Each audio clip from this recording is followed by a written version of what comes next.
la vanne EGR. Utile ou responsable des dépôts de carbone?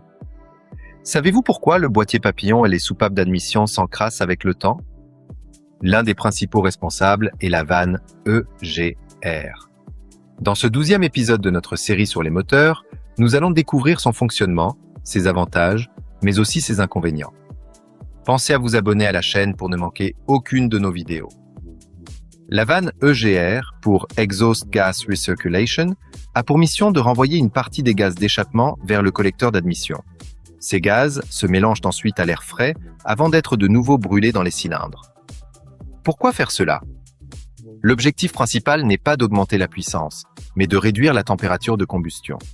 En diluant le mélange air-carburant avec des gaz inertes, la température reste sous un seuil critique, ce qui limite fortement la formation des oxydes d'azote, NOx, des polluants particulièrement nocifs. La quantité de gaz recyclé varie selon les conditions de conduite.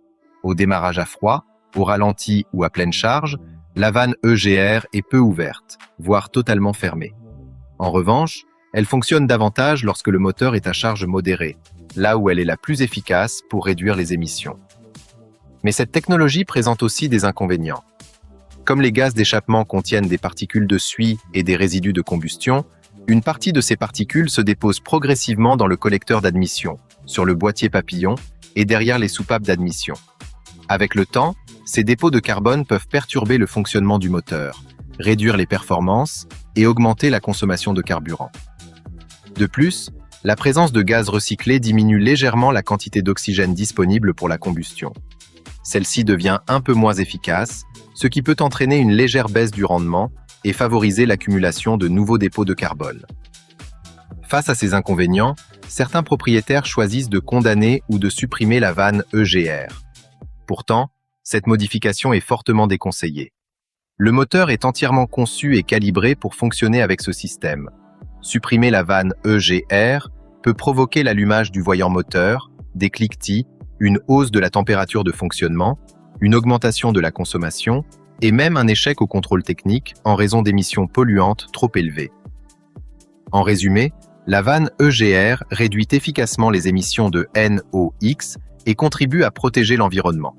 En contrepartie, elle favorise l'encrassement du circuit d'admission. Un entretien régulier du boîtier papillon et des soupapes d'admission reste donc la meilleure solution pour conserver un moteur performant sans modifier son fonctionnement d'origine. Dans la prochaine vidéo, nous verrons comment le diamètre des cylindres influence les performances, le couple et le caractère d'un moteur. Si cette vidéo vous a été utile, pensez à laisser un like, à la partager et surtout à vous abonner à la chaîne Automobile pour découvrir chaque semaine de nouvelles explications techniques, simples et passionnantes. À très bientôt!